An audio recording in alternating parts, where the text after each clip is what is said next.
Now today I wanted to accomplish two things. I have a short window of time, certainly not more time than would be necessary. I want to swap out the battery in the GS, and I thought because that'll be a relatively short, straightforward job, although there are a couple little things that can make it unsettling if you're new to it, I put some of the other tips on the video, things that I've learned about the GS over the years.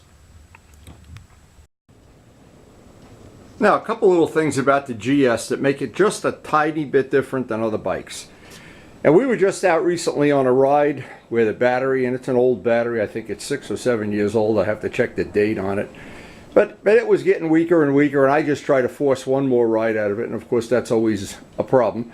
But we did learn, and we got from it what I think was a good addition to our riding stuff, the little jumper that we'll take with us on all the rides in the future.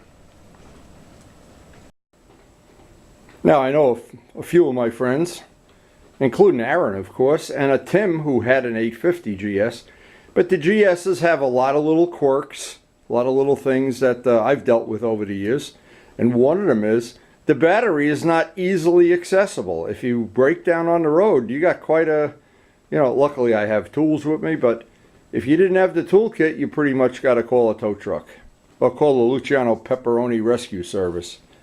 So the first thing on any of these battery things, I got to pull a seat off, pull the side covers, pull the brake, rear master cylinder, and pull the air filter out to actually get to the battery.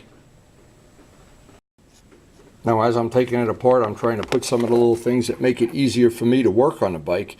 And I have 3 sets of these side covers.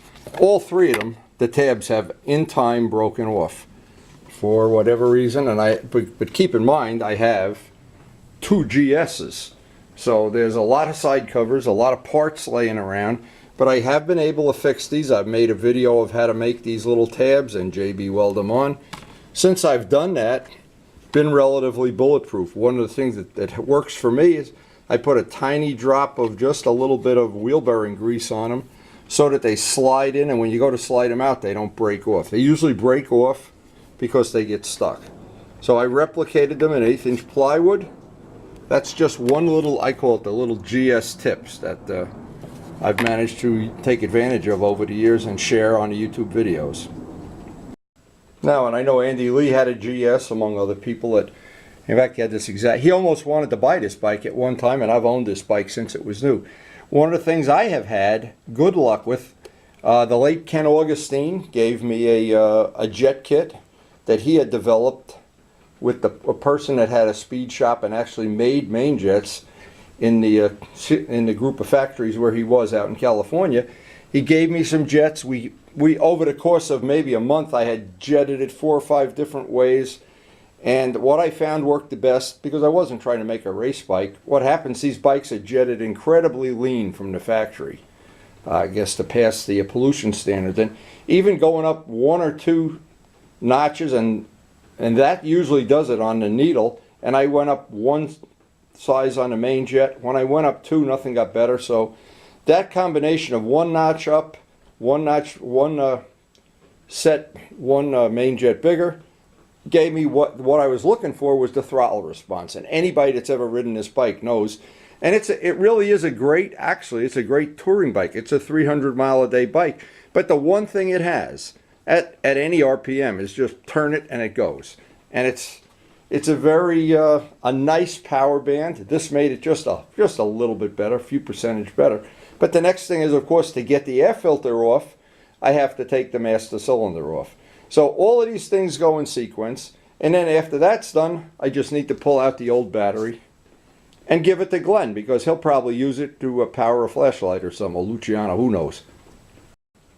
Now, another good thing that came out of this having a battery fail out on the road, one of the good things that came from it is I upgraded my toolkit to include several other tools that I want to have with me. And I was just looking at this and thinking, there's probably enough room in there if you really didn't want to put that extra battery thing in your pocket. You probably could stick it in there somehow.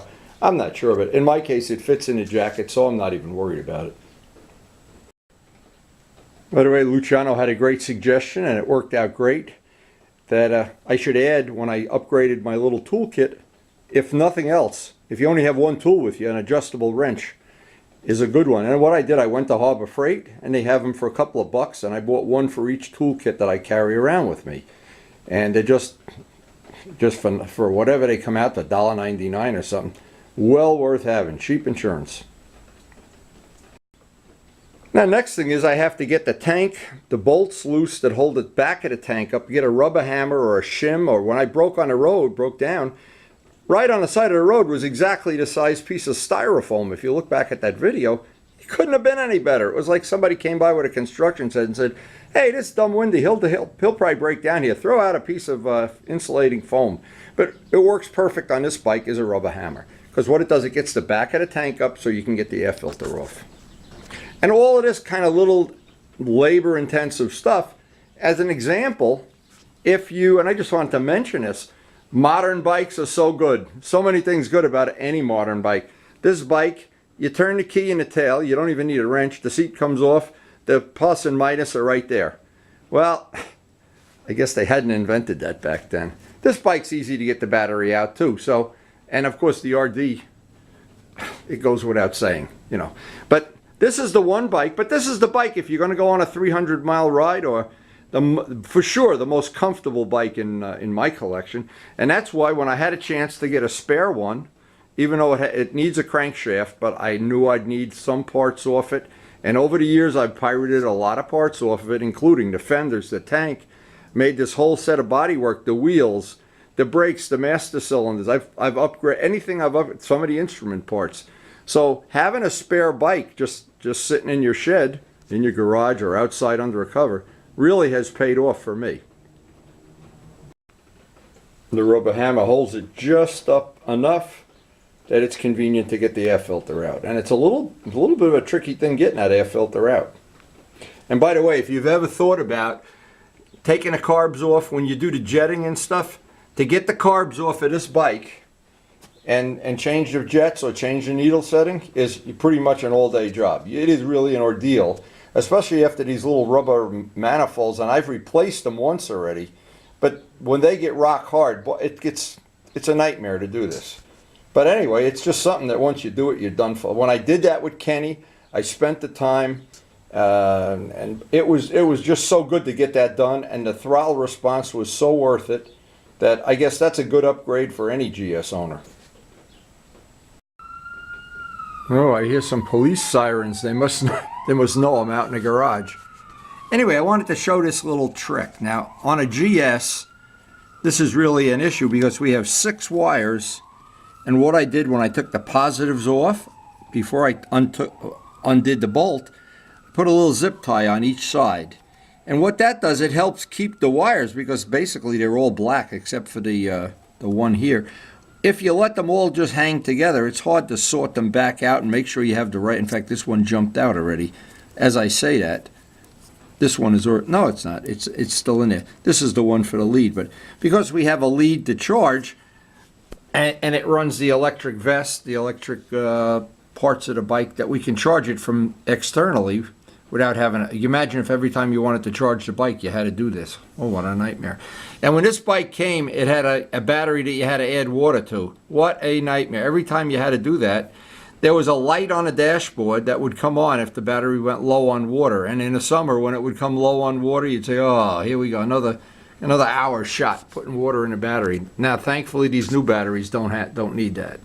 Another thing, while I have it all apart like this, I always like to get in there with the rag and with the paint stick and any grease or dirt, just so working on it is, and you can see I'm working on it without even putting gloves on, because I know I've kept this area of the bike relatively clean. Normally, this area of the bike would have who knows what, dead turtles or something on it. Now, a small thing, but it's a good tip for people that, like myself, that are not professional mechanics, where you do a redundant job over and over. So what I try to do is, as I take the bike apart, I start laying the parts out. So you would think, in a common sense world, as you go backwards, rather than putting everything in one big coffee cup or something, this tells me the sequence I took it apart, the sequence to put it back together. And it's the same thing with the bodywork. As I've taken it apart, put it back together, just the reverse of how I took it apart. Just a small tip, a little thing that, yeah, if you do this work every day, a professional mechanic, yeah, you don't have to do it. You know that goes there and this goes here, like Bobby the Baker. But when you only work on a bike like this every so often, and then add in the fact that you get to be 71 years old, and you can't tell where you put your coffee cup in the morning, it's good to do this. That's cheap insurance. Now, a nice thing with the new battery tenders, they have these little sponges that help hold the nut in place while you tighten a bolt. That's really a nice little touch. Now what I do too is take some black Gorilla Tape just to put around the case of the battery. Even though we have little pieces of rubber here, just insulates the battery a little bit from wear. Well, I have taken batteries out that I didn't do this to, and it'd be from vibration, just little wear points maybe on a corner. Just protect it just a little bit, and there's plenty of room in there to do that. And by the way, it doesn't matter on these batteries if you mount them upside down, right side up. However you have to mount them, it doesn't really matter. Now with the new battery installed, one of the things I did, I wanted to have a way of jumping the battery. And what I did, I made an extra wire that goes to ground. It's actually a double. And a wire for the positive that I've got covered up with Gorilla Tape, because obviously if these touch, it's a short. And I have a fuse in between, so just in case these do touch, it doesn't short the battery out and then blow the bike up or whatever. But so now what I'll be able to do, hopefully with these, I'll zip tie these in place. If I have to jump start the battery with the jumper cables, what I'm going to hopefully be able to do, just take the side cover off, jump start it, put the side cover back on. And these two pigtails, that actually is something that they should have had I should have done it years ago. But this is a good way to just, if you have a GS, just make it a little bit easier if you have to jump start it.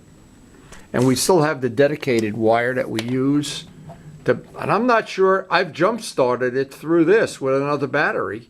I'm not sure that's the best way to do it. I'm not sure if that, but you can see that because we have the battery tender and I move it from bike to bike to bike. I always could use that. I can use that to charge the battery, this to jump it. I think that covers us. Now before I button everything up, of course, and put all these gizmos back and lower the tank, I made sure I touched the key, made sure everything started. Yet you never know, as I found out many times in the past. Now, when it's below freezing and you're working on your motorcycle, this is the best thing you can ever have, is a quartz heater. Well, it just makes it possible to be out here hour after hour. And what I wanted to do, you know, I want to put the bike back together, and it's too late. We have to go get our grandson. Too late to go for a test ride. Maybe tomorrow, maybe the next day. See how the weather plays out. But that's just, it just couldn't be any better than that. And now we have not only a brand new battery, we also have the jumper is right here, and I can ground it to anything. I can jump it from here. I can just take the side cover off, and instead of having to take every possible thing in a bike apart. That in itself is worth a little bit of an upgrade. And I'm going to look at all of the other bikes when I'm doing a maintenance, and maybe run similar jumper cables on them. Well, the R1 you can get right to the battery. This guy's a pain in the ass. You got to take the back seat off. This one that comes right apart. So I guess it's really only this one that was a nuisance, and maybe I'll do the upgrade, put some kind of a jumper. You only really need to do the positive, and you got to make sure it doesn't flap around and hit the frame. That's why I put the red battery cap on it.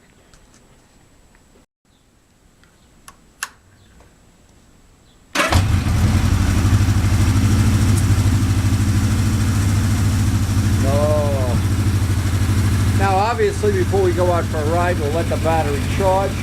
I have my charger, I'll let it charge. They say it's at 70%.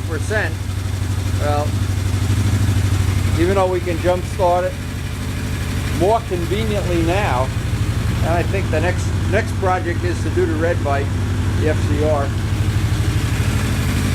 a small upgrade, a couple of hours, that'll make for, I hope, a much more secure ride. And I will never sell this bike, so it's a forever option. So before I end the video, I just wanted to thank everybody for watching. We have to go get our grandson.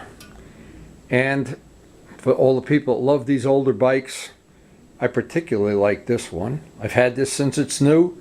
I've been a fan of all of the West Cooley bikes in the past, and that's why I decided a couple of years ago I would just make my own replica. And I've had a lot of, I think we're coming up on 42,000 miles on this. It's just been a rock solid, reliable bike as long as you put a battery in every 7 years. So anyway, again, thanks for watching.